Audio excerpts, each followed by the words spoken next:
네, 이제 라파엘 그로시 IAEA 사무총장 내일 우리나라에 옵니다. 방한을 앞두고 민주당은 1박 2일 철야 농성하겠다는 계획이고 국민의힘은 선동 정치 멈추라고 비판하고 있습니다.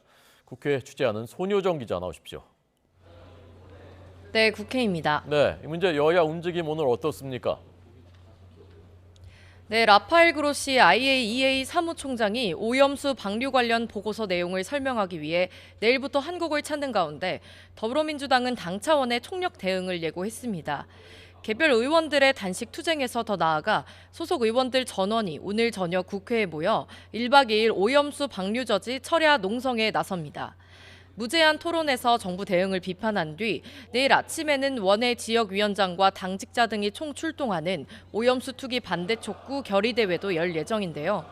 이 밖에 외신 기자간담회를 열고 정의당과 함께 일본 사회민주당 의원을 만나는 등 여론전을 확대할 계획입니다. 반면 국민의힘은 민주당이 IAEA의 보고서 발표 2시간 만에 깡통 보고서라는 이야기를 내놓았다며 답을 정해놓은 비판이 아니냐고 지적했습니다. 무엇보다 이 같은 야권의 반발엔 윤석열 정부를 겨냥한 정치적 의도가 있는 것이라며 대선 불복이라고 규정했습니다. 다만 아직 불안해하는 국민이 있는 만큼 우리 정부에게 일본과 협의해 모니터링 시스템을 구축하고 방류 상황을 철저히 감시할 것을 촉구했습니다.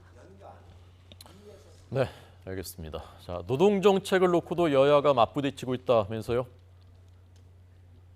네, 윤석열 대통령이 하반기 국정 화두로 기업에 대한 킬러 규제 철폐를 강조하면서 중대재해처벌법 개정 가능성과 노란봉투법 입법 문제가 다시 도마 위에 올랐습니다. 정부가 관련 TF를 발족한 가운데 여당인 국민의힘도 국회 차원에서 기업 규제를 개선하는 입법을 목표로 협력하겠다고 밝혔습니다.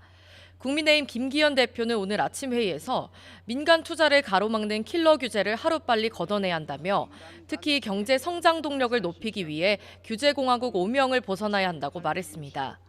반면 민주당은 양대 노총과 함께 윤석열 정부 노동탄압 대책 간담회를 열고 노동권 문제를 부각할 예정입니다. 경찰의 노조 시위 강경 대응과 노조 회계 자료 제출 등 최근 윤석열 정부의 노동 정책을 규탄하는 동시에 앞서 본회의에 야당 단독으로 직회부된 노란봉투법 처리를 추진하겠다는 방침입니다. 지금까지 국회에서 전해드렸습니다.